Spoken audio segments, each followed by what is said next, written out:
My mom picked my birthday to cash in on me. Not with a cake or a surprise party, but with a text.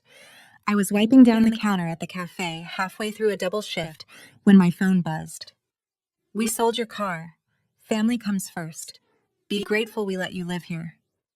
That was it. No happy birthday, no emoji, just my entire independence gone in one message. I'm Ava. I'm 22. And that car was the one thing I'd worked 2 years of early mornings and late nights to buy.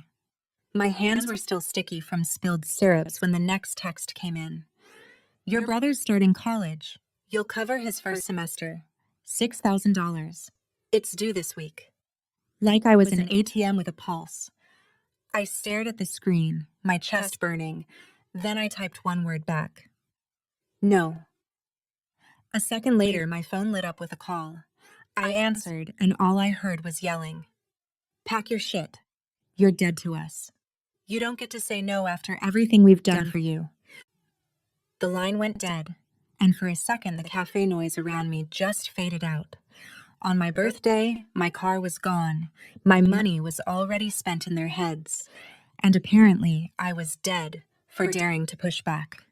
When my shift ended, there was no car waiting for me in the lot. Just empty asphalt and the realization that they had actually done it. I walked home, replaying every time I had fixed the Wi-Fi, set up their online banking, paid a bill just this once. If I was so disposable, so easy to cut off, then so were all the little ways I'd been keeping their lives running. I walked into that house for what I already knew was the last time, as their built-in tech support and financial backup. I walked out with 2 bags and one decision. I was going to leave more than just my bedroom behind. I left something running in that house they did not notice that night.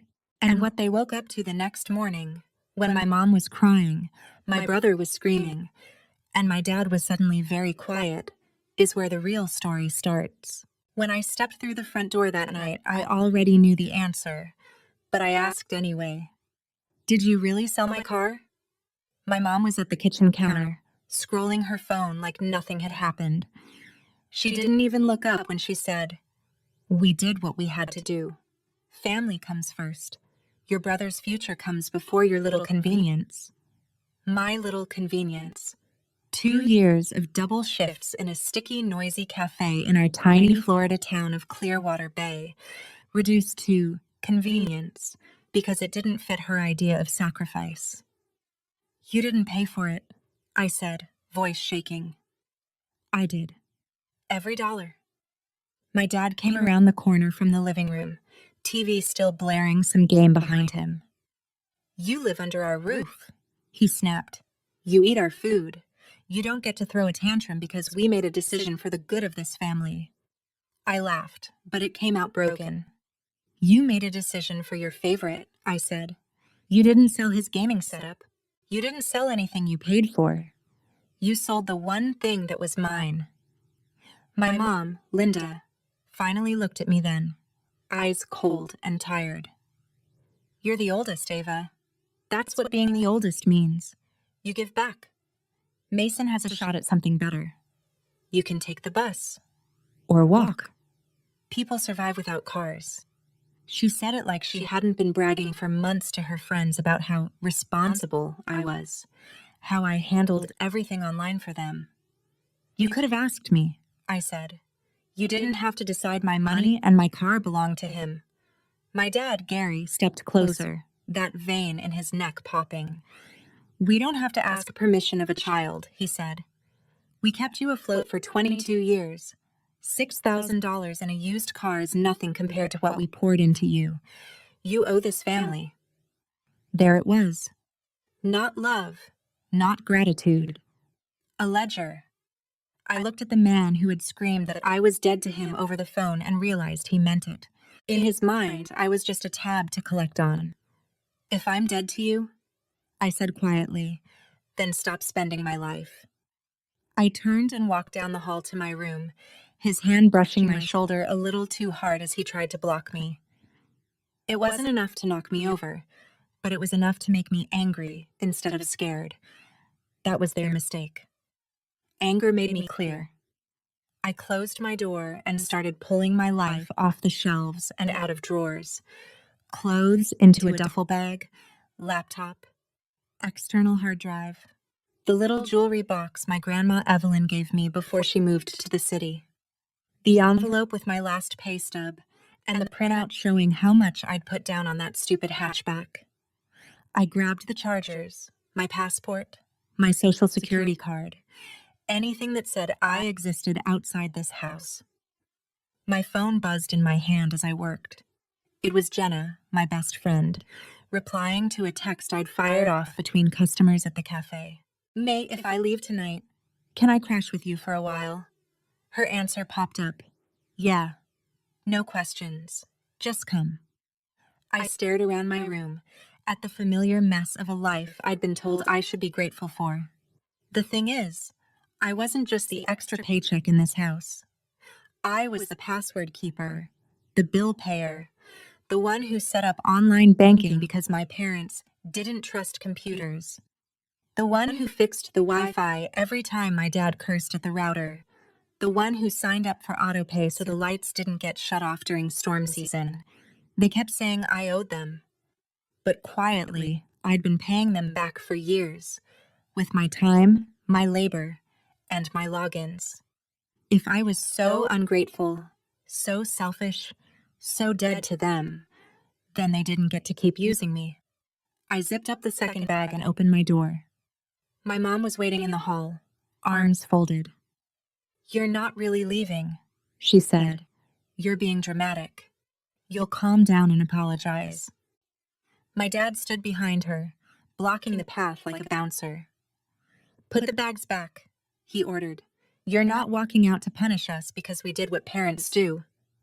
I looked at both of them, memorizing the way they stared at me like I was the problem they had to manage. "I'm not punishing you," I said. "I'm just finally believing you." I shifted the strap higher on my shoulder and walked straight past my dad. He put a hand out like he might shove me again, but this time he froze, as if he realized I was actually going. I stepped out into the humid night air of Clearwater Bay and texted Jenna, "On my way." As I waited for her car at the end of our street, I pulled up the list on my phone of every account, every bill, every login I controlled for this house. Power, water, internet, streaming services, bank portals, budget spreadsheets. I scrolled slowly, feeling something sharp and calm settle inside me. They thought all they lost tonight was a daughter and a car. They had no idea how much of their lives actually depended on me, and I was done giving it away for free. Jenna's apartment smelled like reheated takeout and cheap vanilla candles, and for the first time all day, that smell felt a lot more like home than the place I'd just left. I dropped my bags by her couch and sank into the cushions like my bones had finally remembered gravity. Jenna tossed me a bottle of water and didn't push, just sat on the armchair across from me in her scrubs, waiting. I told her everything in one long breath, from the birthday shift to the text about my car, to the $6,000 they decided I owed for a degree I wasn't even the one earning. She listened, swore under her breath in all the right places, then said the one thing nobody in my family had bothered to say. "That's messed up, Ava. You know that's not normal, right?" I did know. I think I'd always known. I just hadn't had proof that they'd actually cash out my life like that until today. After the adrenaline wore off, what was left wasn't just hurt. It was this cold, organized kind of anger that made me want to start sorting things instead of screaming about them. I pulled my laptop out of my bag, opened it, and stared at the familiar icons lighting up the screen. For years, my parents had shrugged and handed me every piece of mail and every password, saying things like, "You're good with computers? You handle it." And, "We don't trust putting our information online, but if you're doing it, it's fine." They hated technology until it made their lives easier. I'd linked their utilities, their bank, their card statements, their paychecks, all to dashboards and apps that pinged my email when something was due. I'd built it slowly, not because I loved the work, but because I hated that panicked feeling of coming home to a shut-off notice taped to the front door. "What are you doing?" Jenna asked, watching the screen.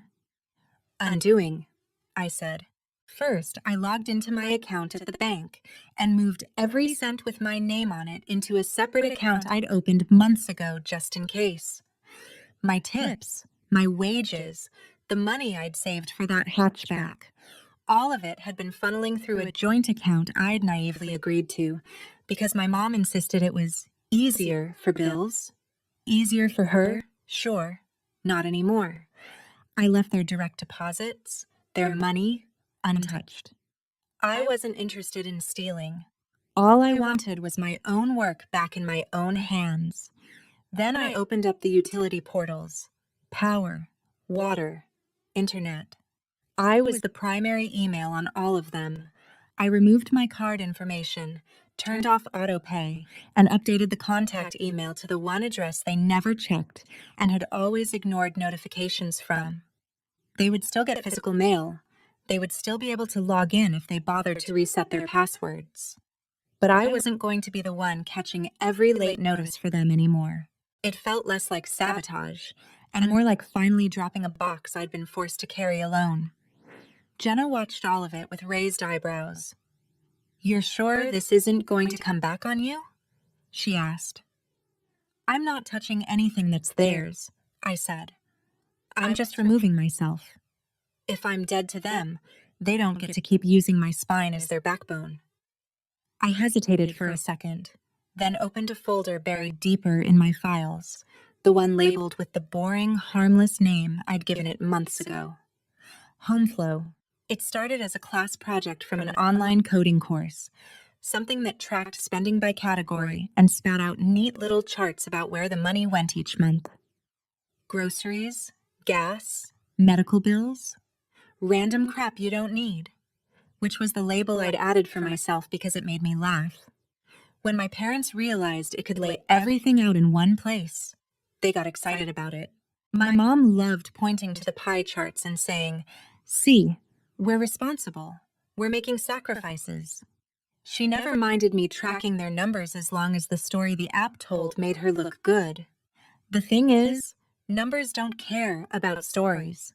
They just stack up and wait for someone to look at them honestly.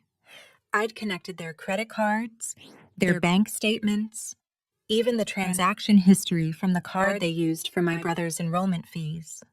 All of it had been quietly feeding into Homeflow. Before I left the house, I hadn't touched their desktop once. I didn't have to. Months ago, when I set everything up, I'd turned on a sync feature that kept my laptop and the family computer mirrored because it made it easier to troubleshoot when they called me in a panic. What they had in their living room was a slightly older copy of what I had right here on my lap. I clicked into the settings and scrolled past the colorful graphs, down to the part almost nobody ever bothers with: reports and notifications. Up until now, I'd kept the reports private just for me, so I could see where the money was bleeding out and gently suggest we cut streaming services or trim back on takeout. Those conversations never went well. They usually ended with, "We work hard, we deserve a little something," which always magically meant they deserved more, and I deserved less. Now I changed the rules. I set Homeflow to generate a full 30-day breakdown first thing in the morning. Every bill I'd paid, every dollar I'd contributed, every charge at the sporting goods store for my dad's fishing gear, every online clothing haul my mom had clicked place order on while telling me we were tight this month. Under recipients, I added email addresses that had nothing to do with utilities.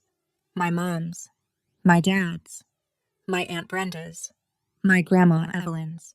A couple of relatives who always liked and shared my mom's family first posts, the people whose opinions she cared about more than mine. I wasn't adding lies. I wasn't spinning a story. I was just pointing the app at the audience she'd been performing for and letting the numbers speak without her script. Jenna exhaled slowly. "That's brutal," she said. "It's just the truth," I said. "They're the ones who made sure the truth would look ugly." I hit save and leaned back, feeling the tension in my shoulders shift into something almost like relief. I closed the laptop and stared at the ceiling. Tomorrow morning, while I'd be pouring coffee for tourists and locals, the house I grew up in would wake up to a very different kind of birthday surprise. They sold my car and called it a sacrifice. In a few hours, they'd finally see what they'd really been sacrificing all along. The next morning, my phone started going off before the sun did. It buzzed so hard on the coffee table in Jenna's living room that it slid, bumped against my empty water bottle, and woke me up. For a second, I forgot where I was. Then I saw Jenna's ugly beige ceiling instead of my old bedroom, and it all came back in a rush. I grabbed my phone. Missed calls from Mom. Missed calls from Dad. A string of texts from my little brother, Mason. A few from my Aunt Brenda. Even one from my Grandma Evelyn, who usually only texted Happy Easter and Love You, Honey, twice a year. The notification bar was a wall of red. I opened the family group chat first, the one my mom used like her personal PR channel. The last message before last night had been a picture of Mason's college acceptance letter with a caption about how proud she was and something like, "Our sacrifices are worth it." The new messages were nothing like that. "What is this, Linda?" From my aunt. "Why does this thing say Ava paid half your mortgage for 3 months?" From another relative. "Are these numbers real?" From my grandma. Above all of that, there was a forwarded email I recognized instantly. Clean white background, blue header, the logo I had thrown together for my little project. Home flow monthly breakdown. Underneath, lines and charts and percentages. Under user, Colin's household, my app had laid everything out in brutal, simple rows. My contributions in one column, my parents in another. What went to actual bills in green, what went to discretionary spending in red. Date stamps, amounts, categories like utilities, groceries, tuition, and my personal favorite, non-essential leisure, which is where my dad's fishing gear and my mom's online shopping trips lived. Someone had hit reply all. That someone was Brenda. "I thought Ava was barely helping out, Linda," she typed, "because this looks like she's been keeping you two afloat." I could practically hear her voice through the text, tight and hurt. I flipped over to Mason's messages. The most recent one was in all caps. "What did you do?" Then another right after. "Mom is crying her eyes out." And then, "Dad is outside yelling at the neighbor about some stupid computer and false numbers." I rubbed my face and typed back. "I didn't fake anything. It's literally your bank and card statements. Those numbers are theirs." 3 dots appeared, then disappeared, then appeared again as he tried to figure out what to say. While I waited, I picked a random call and answered. It was Aunt Brenda. She did not bother with hello. "Ava, sweetie, are you safe?" she asked, voice shaking. I said yes. I was with Jenna. "Good," she said, and I heard her exhale like she'd been holding her breath all morning. Then her tone changed, sharper. "Now you tell me, did your parents really sell your car to pay Mason's tuition after you paid for most of it yourself?" That word, most, stung. "All," I said. "I paid for all of it. They registered it in Mom's name to save on insurance, and then they sold it without asking me. The app just shows how often something like that has happened." Brenda was quiet for a beat. In the background, I heard dishes clinking and the low hum of her bakery. "Your mother told us you stormed out because you didn't want to help your brother," she said finally. "She said you refused to contribute anything and she was tired of your attitude." I laughed, and there was no humor in it. "She's known the passwords to that app for months," I said. "She's seen the charts every time I tried to talk about cutting back. She liked looking at the parts that made her feel noble. She just didn't expect anyone else to see the rest." Brenda swore softly. "Your grandma got that email," she said. So did Doug. So did half the people your mom brags to. Your dad is in the yard right now yelling that some hacker broke into their finances. I pictured my dad standing in the patchy grass of our front lawn, red in the face, waving his arms at poor Mr. Lawson next door, insisting a simple spending report was some kind of cyber attack. Meanwhile, my mom would be in the kitchen, phone in hand, trying to delete emails that had already been opened, screenshotted, shared. I didn't hack anything, I said. They asked me to set all of that up. I just stopped hiding the receipts. After I hung up, Jenna padded out from her room, hair a mess, holding 2 mugs of coffee. Judging by your face, it's going exactly how I thought it would, she said, handing me one. I held up my phone like evidence. The app sent the report, I said. My mom's crying. My dad's blaming hackers. My aunt sounds like someone just took her blinders off with a crowbar. Jenna took a sip. And Mason? She asked. Right on cue, another text came in. Dad just tried to rip the computer cord out of the wall, Mason wrote, but Grandma already called him. She asked why you've been paying so much. She's pissed. A second message followed. I had no idea it was that bad, Ava. I thought you just covered the Wi-Fi sometimes. He's saying you did this to embarrass him. I typed back. I did this so everyone would stop believing his version of the story. I'm not asking anyone to pick sides. I'm just not taking the blame alone anymore. 3 dots appeared again. This time, the reply was smaller. He keeps asking me if I knew. Mason sent. I didn't. I swear I didn't. I believed him. He'd been the golden child, sure, but he'd also been the most sheltered. When you're busy being the future of the family, nobody hands you the bills. I know, I wrote. But now you do. I set the phone down and looked at Jenna. Outside her window, Clearwater Bay was just waking up, the sky streaked with pink over the water, tourists already trickling toward the beach. Somewhere across town, in a house I had walked out of less than 12 hours ago, my parents were scrambling, spinning, trying to put a lid back on a truth they'd spent years covering up with the words, "Family comes first." It turned out that when you take the person holding everything together, pull her out, and then turn the lights on, the cracks don't just show, they echo. And this was only the first morning. By the time I finished my shift that afternoon, my phone looked like it had been through a war. The family chat was no longer just confused questions. It was full-on damage control. My mom was firing off messages about misleading data and Ava twisting things, trying to shove the numbers back into a story that made her the martyr again.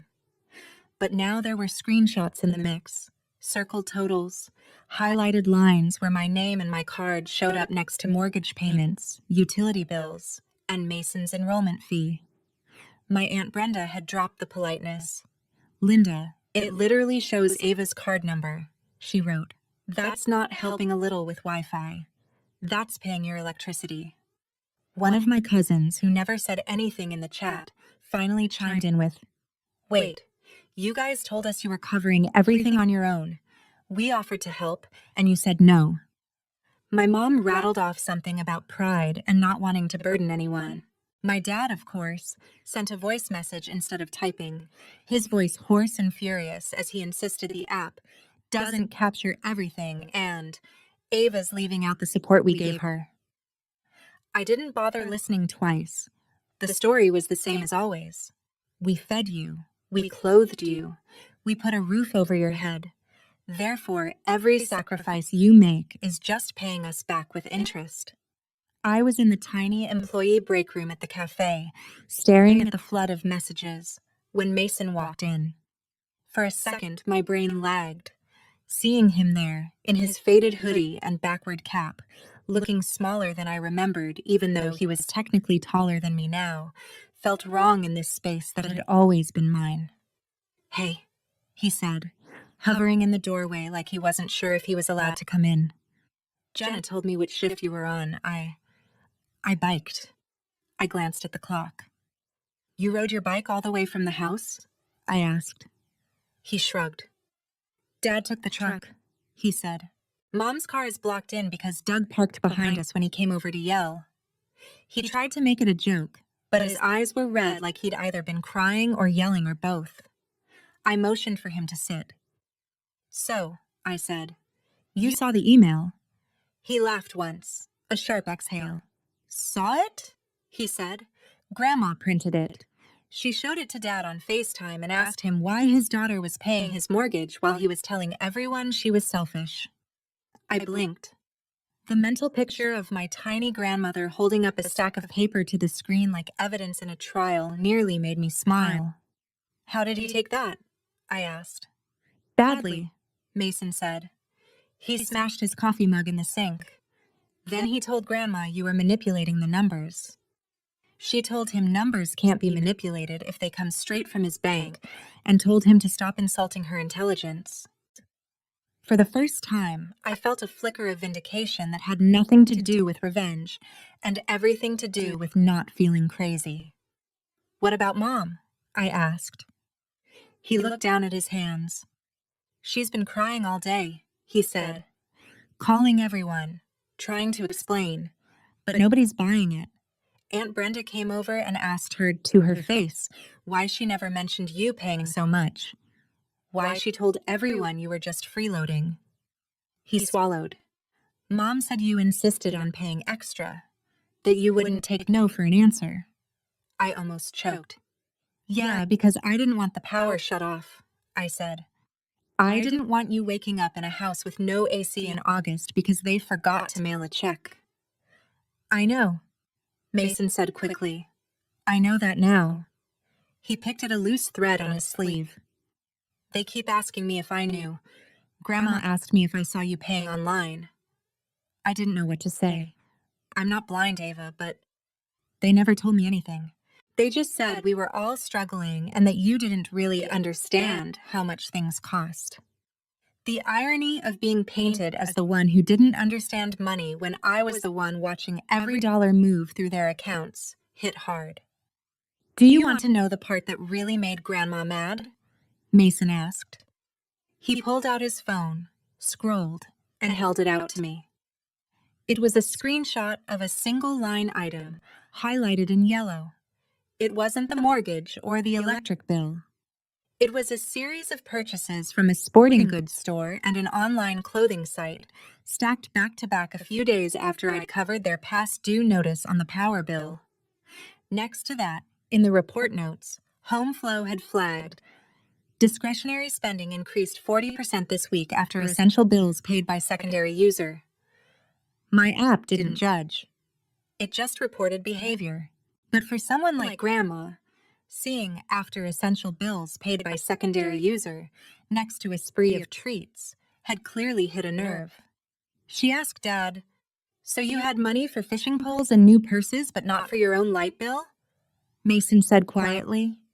He didn't have an answer. I sat back, letting that sink in. For years, I'd been gaslit into thinking I was overreacting, that maybe I was being dramatic for feeling used. Seeing it spelled out in plain language for the people they respected made me feel, for once, like I wasn't standing alone in a funhouse of warped mirrors. What do you want, Mason? I asked finally. Like, actually want? Not what they want you to say? He fidgeted, then blurted. I don't want to go to Coastal State for business. He avoided my eyes. I told them that in the car once. Dad turned the radio up and said, "You'll thank me later." Mom cried and said we were all sacrificing so I could have a real chance. He looked up finally, and he just looked tired. I like drawing. I like designing things. I wanted to go to the community college downtown, take art and design classes, maybe learn game development. But every time I brought it up, they said, "We're not wasting money on some hobby. Business is stable." I let that hang there. The same we that had sold my car for his future while buying themselves toys and calling it stress relief. So right now, I said slowly, they're trying to guilt me over $6,000 for a degree you're not even sure you want, with money I already gave them in rent and bills. Mason winced. Yeah, he said. When you say it like that, it sounds honest, I offered. He huffed a laugh. Look, he said, leaning forward, urgency in his face. I didn't come here to ask you to fix it. I swear. I just needed you to know I'm not okay with what they did. To you or to me. Dad told me this morning that if I don't back him up when he talks to Grandma, he'll cut me off too. I think he expected that to scare me into line. Did it? I asked. He shook his head.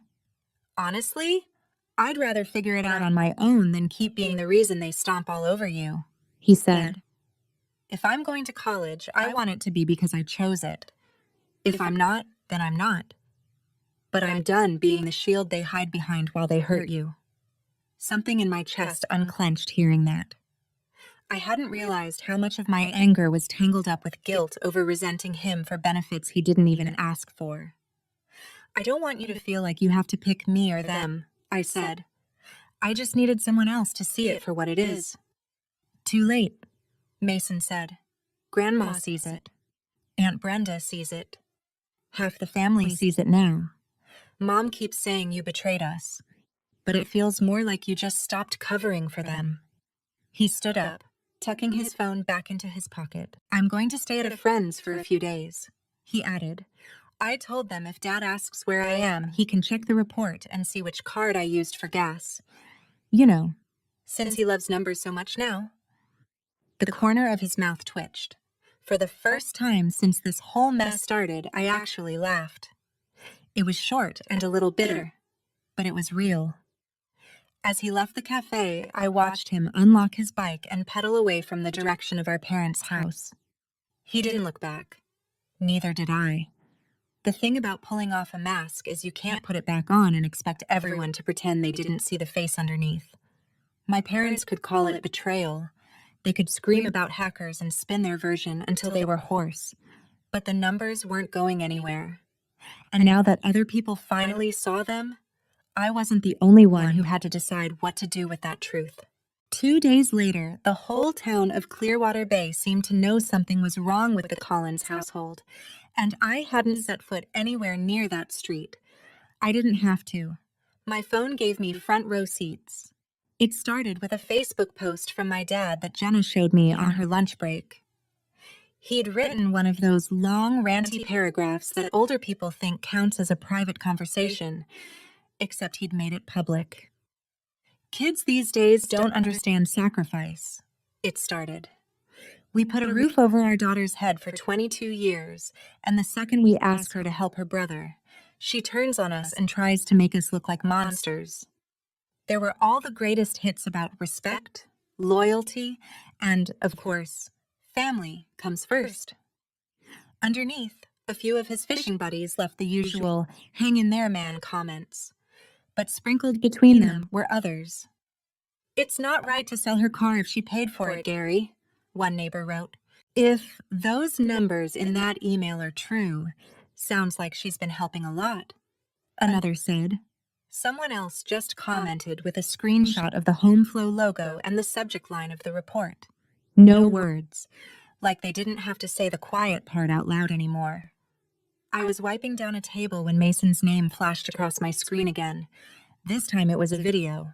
No context, just a shaky clip that started mid-argument. My dad's voice boomed through the tiny speakers. You're going to march over to your grandmother's and tell her that email was exaggerated, he shouted. You're going to tell her your sister twisted things. The camera tilted and I caught a glimpse of the living room, the curtains half closed, the coffee table cluttered with printed pages and empty cups. My mom was on the couch, clutching her phone and a tissue, eyes red, mascara smeared. Gary, stop, she said, voice thin. This isn't helping. I'm defending my family, he snapped. I'm not letting some ungrateful child ruin my reputation over a bunch of online charts.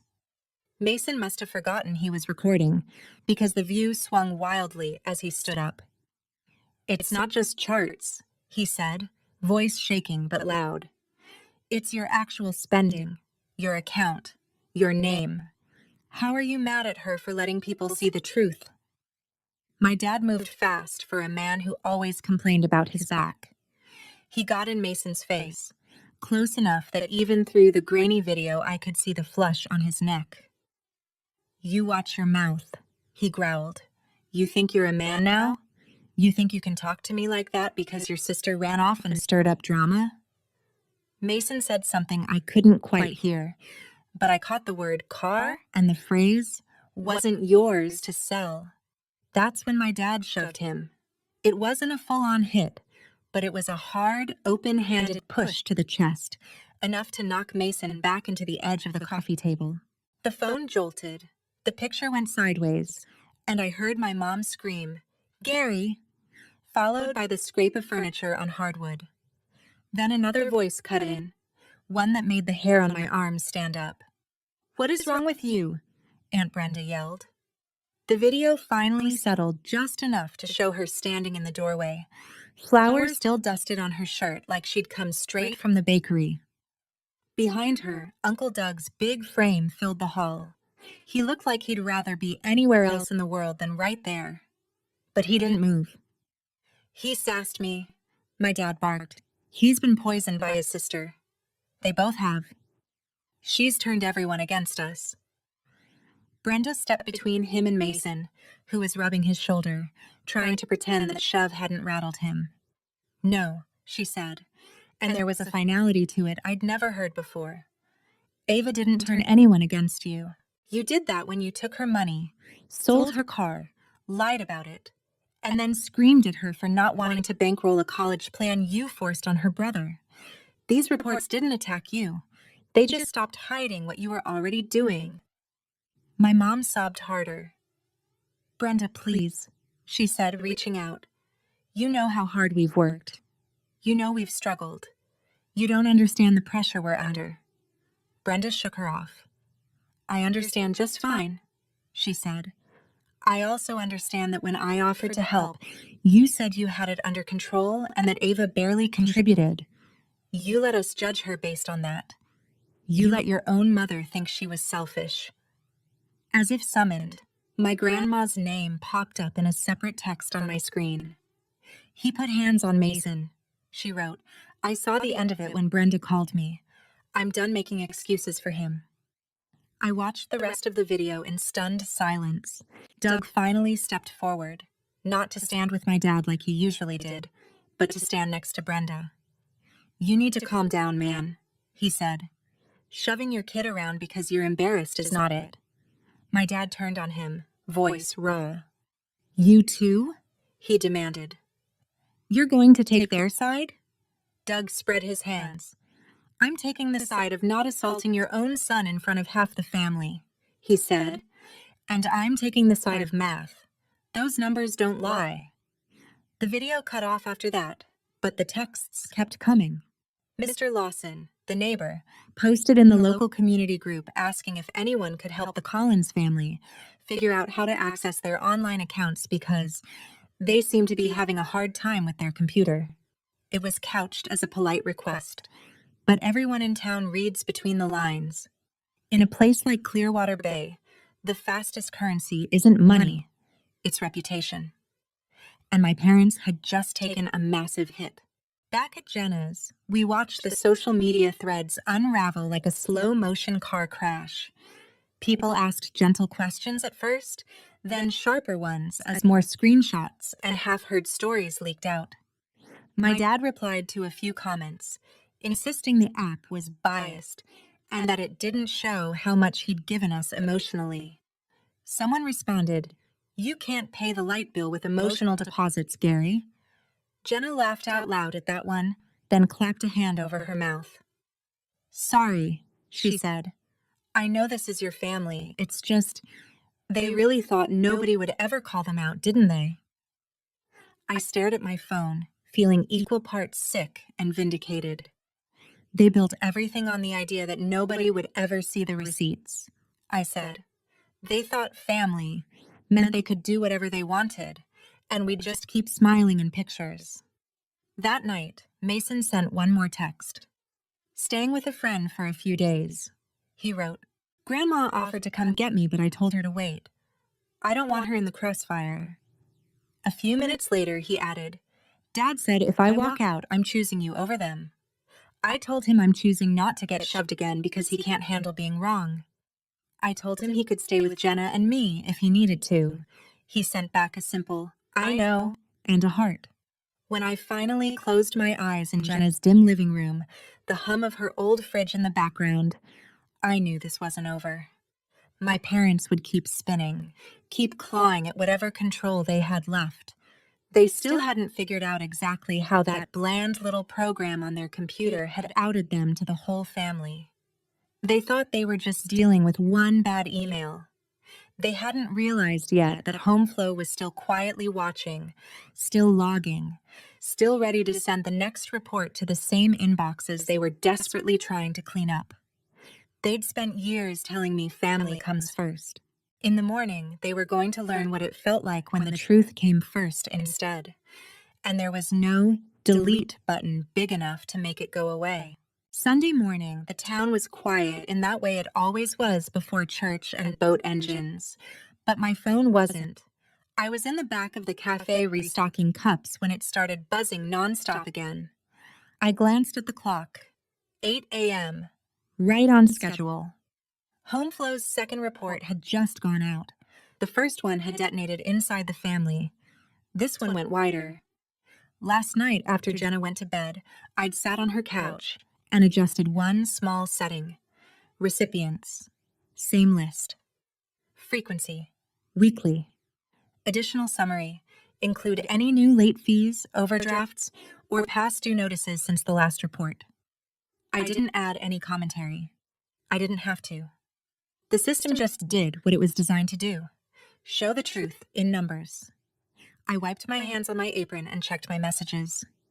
Mason had sent a video again, this time with the caption, "You did say the next morning, right?" I hit play. The shot was shaky, like he'd propped his phone against something on the counter. I saw our kitchen, the one I grew up in, now looking like a crime scene made of paper. Printed emails, bills, and bank statements covered the table. My mom was standing in the middle of it, phone in one hand, the other pressed to her mouth as she cried. Not a delicate tear trickle, but full-body sobs that shook her shoulders. "They all got it again," she wailed. "My Bible study group, the ladies from work, even Pastor Dan. Why would she do this to us?" In the background, I heard my dad yelling from outside. Mason moved the camera toward the window. Gary was out on the front lawn in yesterday's t-shirt, pacing like a caged animal, phone clutched in his hand as he talked to somebody on a speaker. "I don't understand these charges," he was saying. "They're making it look like we're behind on everything. I need you to come over and help me fix this. I'll pay you. I just need this gone." The voice on the other end belonged to Mr. Lawson. "Gary, I already told you," he said, sounding tired. "It's your bank, your bills. I can't change them. You've got a power disconnection notice, and your water bill is 2 months late. You need to call the companies, not me." My dad ran a hand through his hair, looking around like the whole street was watching. Which, knowing Clearwater Bay, they probably were. "Please, man," he said, the edge in his voice collapsing into something small and desperate. "I don't know how to do this online crap. Ava always did it. I can't have everyone thinking I can't take care of my own family." Inside, Mason's camera swung back to my mom. She was scrolling through her emails, scanning the subject lines out loud between sobs. "HomeFlow detailed update," she read. "Payment past due. Late fee applied. Insufficient funds. Declined transaction at..." Oh my God.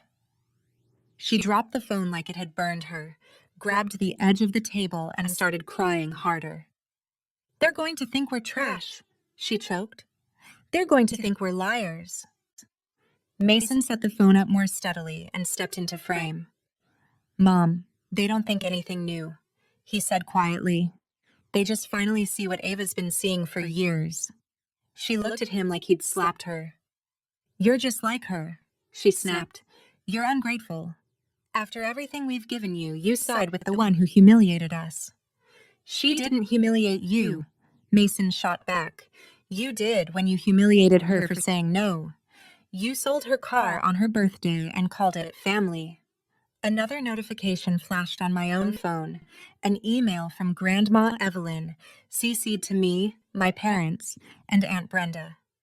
I have seen enough, she wrote. I will not be sending any more money to bail you out of bills while you buy non-essentials and punish Ava for telling the truth. This is financial abuse, Linda. I raised you better. That word sat there in black and white. Abuse. Not just a misunderstanding or a rough patch. Abuse. I watched my mom reread it on Mason's screen. She slid into a chair like her legs couldn't hold her up anymore, fresh tears spilling over. She's cutting us off, she whispered. My own mother is cutting us off because of you. My dad stomped back inside, slamming the door so hard a stack of papers toppled. Good, he grunted. We don't need her. We don't need any of them. We'll fix this ourselves. But his hands were shaking as he grabbed at the bills, and he flinched when he saw the red, past due stamps stacked in the report summary. Mason killed the video and sent me one last text. I'm done. I told them I'm taking a gap year, getting a job, and if I go to school, I'm paying for my own path. Mom screamed. Dad said I was throwing my future away. But at least now it'll be my choice to throw, not theirs to sell. After my shift, Mason came by the cafe again. We sat in our usual back corner with 2 iced coffees sweating on the table between us. Grandma offered to let me live with her, he said. She said she'll help me figure out community college or online classes if that's what I want. She also said she's proud of you. She just wishes you didn't have to blow everything up to be heard. I shrugged, feeling something in me settle. I didn't blow it up, I said. I just stopped holding it together for them. I wasn't going back to that house. Even if they apologized, even if they tried to patch things up, I knew now what I was to them when they thought nobody else was looking. A resource, a walking password, a wallet with feelings they didn't have time for. Jenna offered to put my name on the lease when it renewed. The cafe manager hinted at a promotion. My coding course sent me an email about an internship with a local software company looking for someone who understood real-world applications of financial tools. For the first time in a long time, my life wasn't built around bracing for the next crisis my parents would hand me. It was built around choices I got to make. Here's what I learned. Standing in the wreckage of their image and the beginning of my own actual adulthood. Family comes first. Only means something if family includes you. If someone uses that phrase to justify emptying your savings, selling your property, or guilt-tripping you into fixing problems they created, that's not love. That's leverage. You don't owe anyone your car, your paycheck, your mental health, or your skills just because they share your last name. You owe yourself a life where your boundaries are real and your no is allowed to stand. My parents wanted me to be grateful for a roof they held over my head like a threat. I'm grateful now for something else entirely. A locked front door that I pay for, a Wi-Fi bill in my name, and a bank account they can't touch. They taught me how dangerous it is when you let people treat your sacrifices as their entitlement. My revenge was simple. I stopped letting them pretend.